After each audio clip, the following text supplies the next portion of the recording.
नमस्ते। आज की कक्षा में आपका स्वागत है। आज हम औषधि और चमत्कारिक उपचार आक्षेपणीय विज्ञापन अधिनियम 1954 के बारे में पढ़ते हैं। आइए शुरू करते हैं। अधिनियम का परिचय। इसका नाम औषधि और चमत्कारिक उपचार आक्षेपणीय विज्ञापन अधिनियम 1954। अधिनियम संख्या 21 सन 1954 है। यह अधिनियम 30 अप्रैल 1954 को बना और 1 अप्रैल 1955 से लागू हुआ। अंग्रेजी में इसका नाम the drugs and magic remedies objectionable advertisements act 1954 है। इस एक्ट के बनाने का उद्देश्य कुछ परिस्थितियों में औषधियों के विज्ञापन पर नियंत्रण करना, ऐसे चमत्कारिक उपचारों के विज्ञापनों पर रोक लगाना जिनके बारे में दावा किया जाता है कि वे अद्भुत अलौकिक शक्तियों से बीमारी ठीक कर देंगे, और इनसे संबंधित अन्य विषयों का प्रावधान करना। इस एक्ट की धारा 1 में इसका नाम, विस्तार और प्रारंभ वर्णित है। इसका संक्षिप्त नाम औषधि और चमत्कारिक उपचार आक्षेपणीय विज्ञापन अधिनियम 1954 है। इसका विस्तार संपूर्ण भारत पर है तथा यह अधिनियम 1 अप्रैल 1955 से लागू हुआ। इस एक्ट की धारा 2 में परिभाषाएं वर्णित हैं जो इस प्रकार हैं। धारा 2 क में विज्ञापन की परिभाषा दी गई है, जिसके अनुसार किसी भी प्रकार की सूचना, परिपत्र, लेबल, रैपर, दस्तावेज, मौखिक घोषणा या प्रकाश, ध्वनि, धुआं आदि के माध्यम से की गई घोषणा भी विज्ञापन मानी जाएगी। धारा 2 ख में औषधि को परिभाषित किया गया है कि इसके अंदर क्या क्या आता है। इसकी परिभाषा में 4 बातें बताई गई है। 1. मनुष्यों या पशुओं के आंतरिक या बाह्य उपयोग की कोई औषध। 2. कोई पदार्थ जो रोग का निदान, रोगमुक्ति, शमन, चिकित्सा या निवारण के लिए उपयोग के लिए आश्रित हो। 3. खाद्य से भिन्न कोई वस्तु जो शरीर की संरचना या किसी अंग की क्रिया को प्रभावित करने के लिए आश्रित हो। 4. कोई वस्तु जो ऊपर बताई गई औषध पदार्थ का घटक हो। धारा 2 ग में चमत्कारिक उपचार मैजिकल रेमेडी को परिभाषित किया गया है, जिसके अनुसार तिलिस्म, मंत्र, कवच, जादू टोना आदि जिसके बारे में कहा जाए कि उसमें मनुष्य या पशु के रोग का निदान, रोगमुक्ति, शमन, चिकित्सा या निवारण करने की या शरीर की संरचना, आंगिक क्रिया को प्रभावित करने की अद्भुत अलौकिक शक्ति है। धारा 2 ग में रजिस्ट्रीकृत चिकित्सा व्यवसाय रजिस्टर्ड मेडिकल प्रैक्टिशनर को परिभाषित किया गया है। इसमें बताया गया है कि ऐसा व्यक्ति जिसके पास मान्य मेडिकल क्वालिफिकेशन हो, जैसे भारतीय चिकित्सा उपाधि अधिनियम (आईएमसी) अधिनियम के तहत, या वह किसी राज्य की संबंधित रजिस्ट्रेशन कानून के अंतर्गत डॉक्टर के रूप में रजिस्टर्ड होने का हकदार हो, वह रजिस्ट्रीकृत चिकित्सा व्यवसायी कहलाएगा। धारा 3 के अनुसार कुछ रोगों के लिए औषधियों के विज्ञापन पर प्रतिबंध लगाया गया है। इस धारा में कहा गया है कि कोई व्यक्ति ऐसा विज्ञापन प्रकाशित नहीं करेगा जिससे ये धारणा बने कि कोई औषधि उपयोग की जा सकती है। 1. स्त्रियों का गर्भपात कराने या गर्भधारण रोकने के लिए। 2. लैंगिक आनंद सेक्सुअल प्लेजर की क्षमता बनाए रखने या बढ़ाने के लिए। 3. स्त्रियों के ऋतुस्राव मेंस्ट्रुअल डिसऑर्डर्स के विकारों को ठीक करने के लिए। 4. अनुसूची में दिए गए रोग, विकार या दशाएं या जो नियमों में बाद में जोड़े जाएं, इनके निदान, रोगमुक्ति, कमी करना, चिकित्सा या निवारण के लिए। इस धारा में ये शर्त लागू की गई है कि नियम बनाते समय केवल ऐसे गंभीर रोग, दशाएं शामिल की जाएंगी जिनके लिए समय पर डॉक्टर की सलाह और चिकित्सा जरूरी हो, या जिनका सामान्यतः कोई मान्य उपचार न हो, और इसके लिए ड्रग्स टेक्निकल एडवाइजरी बोर्ड व आवश्यक विशेषज्ञों से परामर्श लिया जाएगा। धारा 4 द्वारा औषधियों के बारे में भ्रामक विज्ञापनों पर प्रतिबंध लगाया गया है। इसमें कहा गया है कि कोई व्यक्ति ऐसा विज्ञापन प्रकाशित नहीं करेगा जिसमें औषधि की वास्तविक प्रकृति के बारे में गलत धारणा उत्पन्न हो, या औषधि के बारे में कोई झूठा दावा फॉल्स क्लेम किया गया हो, या विज्ञापन किसी महत्वपूर्ण तथ्य में झूठा या भ्रामक हो। इससे अभिप्राय है कि बढ़ा चढ़ाकर झूठे, गुमराह करने वाले, गलत जानकारी वाले दावे वर्जित हैं। इसकी धारा 5 चमत्कारिक उपचारों के विज्ञापन का प्रतिबंध लगाती है। इसमें कहा गया है कि जो कोई व्यक्ति चमत्कारिक उपचार करने की वृत्ति, बिजनेस, प्रैक्टिस करता है, वह ऐसा कोई विज्ञापन प्रकाशित नहीं करेगा जिसमें ये दावा हो कि वह उपचार जो धारा 3 में दिए गए किसी प्रयोजन जैसे गर्भपात, यौन शक्ति, गंभीर रोग आदि के लिए प्रभावकारी है, अर्थात जादू टोना, तावीज़, मंत्र आदि से कैंसर, मधुमेह, कोढ़ आदि का इलाज बताने वाले विज्ञापन प्रतिबंधित हैं। इस एक्ट की धारा 6 में ऐसे विज्ञापनों का आयात, निर्यात भी वर्जित किया गया है। धारा 3, 4 या 5 के विरुद्ध विज्ञापन वाले दस्तावेजों का भारत में आयात या भारत से निर्यात वर्जित है। कहा गया है कि ऐसे दस्तावेजों को कस्टम्स एक्ट 1878 की धारा 19 के तहत प्रतिबंधित माल माना जाएगा।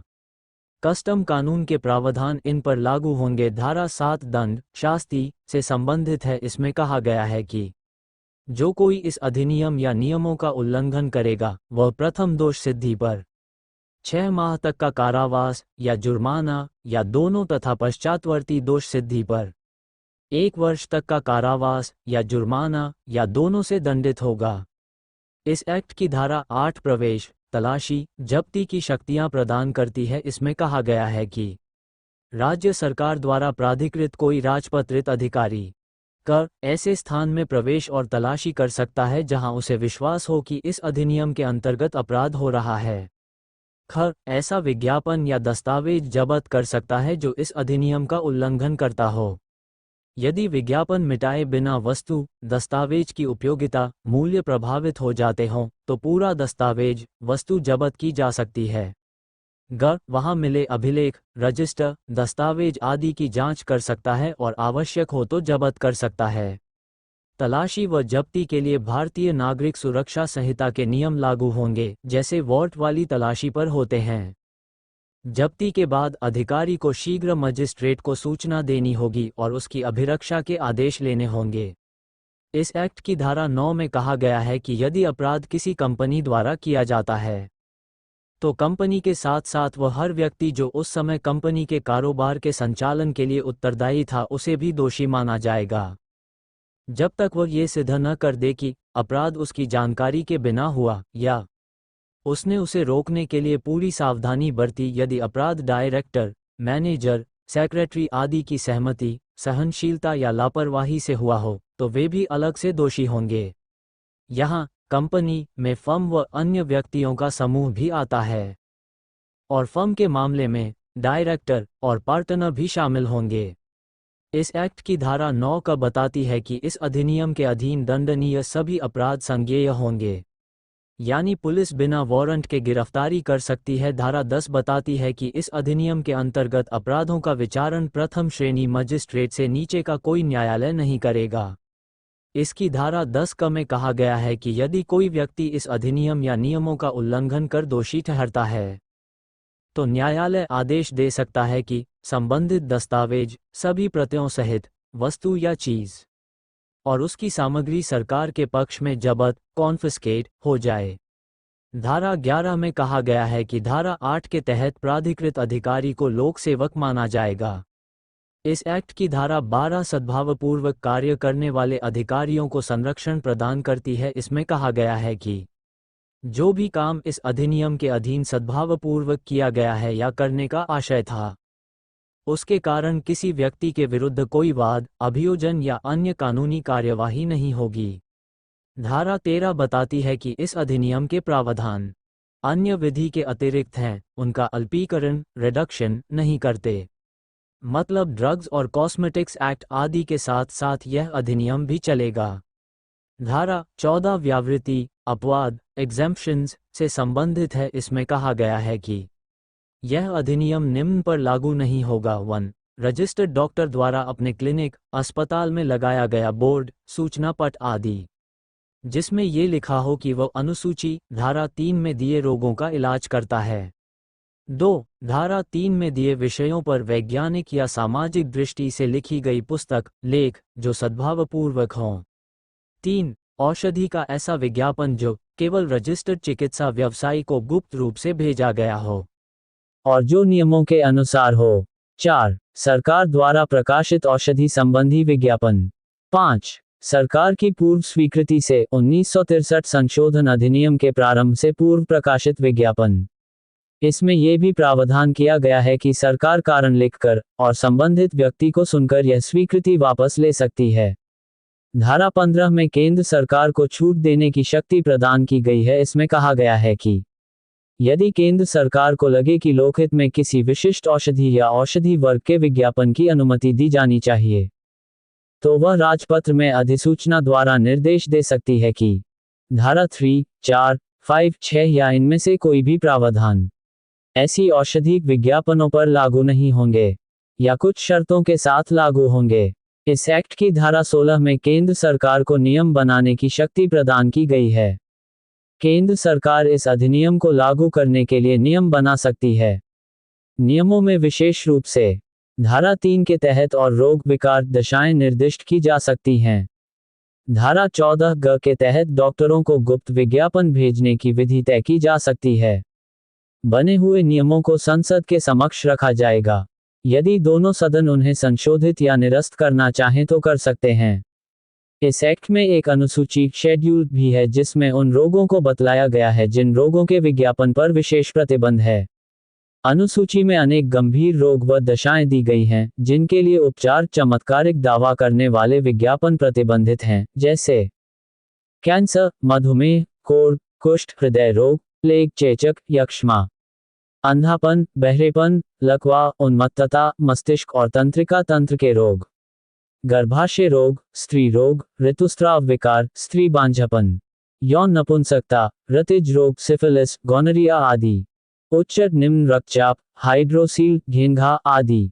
इनके लिए इसे खाओ 7 दिन में ठीक जैसे दावे या 100% गारंटी वाले विज्ञापन कानूनन अपराध हैं। आइए इस एक्ट को फिर से संक्षिप्त में दोहराते हैं। इस एक्ट का उद्देश्य झूठे, भ्रामक और चमत्कारिक दावे वाले औषधि विज्ञापनों पर रोक लगाना है। धारा 2 में विज्ञापन, औषधि, चमत्कारी उपचार एवं रजिस्ट्रीकृत चिकित्सा व्यवसायी की परिभाषाएं हैं। धारा 2 में चमत्कारिक उपचार की परिभाषा दी गई है। धारा 3 में कुछ रोगों हेतु औषधि विज्ञापनों की मनाही है। धारा 4 में भ्रामक, झूठे विज्ञापनों की मनाही है। धारा 5 में चमत्कारिक उपचारों के विज्ञापनों की मनाही है। धारा 7 में इस एक्ट के अपराधों की सजा दी गई है। धारा 8 में सरकार द्वारा प्राधिकृत राजपत्रित अधिकारी को तलाशी, जब्ती की शक्ति दी गई है। धारा 9 में कंपनियों की जिम्मेदारी वर्णित है। धारा 9 क के अनुसार अपराध संज्ञेय हैं। धारा 10 के अनुसार प्रथम श्रेणी मजिस्ट्रेट से निम्न इस एक्ट का विचारण नहीं करेगा। धारा 10 क जब्त वस्तुएं सरकार को सौंपी जाएंगी। धारा 11 अधिकारियों का लोक सेवक समझा जाना। धारा 12 सद्भावना पूर्वक की गए कार्यवाही पर अधिकारियों का संरक्षण। धारा 13 अन्य विषयों का प्रभावित ना होना। धारा 14 अपवाद छूट। धारा 15 अधिनियम को लागू होने से छूट देने की शक्ति। धारा 16 नियम बनाने की शक्ति। सजा याद रखें, पहली बार अपराध करने पर 6 माह तक कारावास या जुर्माना या दोनों का दंड मिलेगा। दोबारा अपराध करने पर 1 वर्ष तक कारावास या जुर्माना या दोनों का दंड मिलेगा। जिस पर एक्ट लागू नहीं होगा वो बातें हैं। डॉक्टर के क्लिनिक पर लगा बोर्ड। वैज्ञानिक सामाजिक दृष्टि से लिखी पुस्तक। डॉक्टर को गुप्त रूप से भेजा गया विज्ञापन। सरकार द्वारा जारी विज्ञापन। आशा करता हूं कि यह एक्ट आपकी समझ में आ गया होगा। ध्यान से सुनने में पढ़ने के लिए धन्यवाद।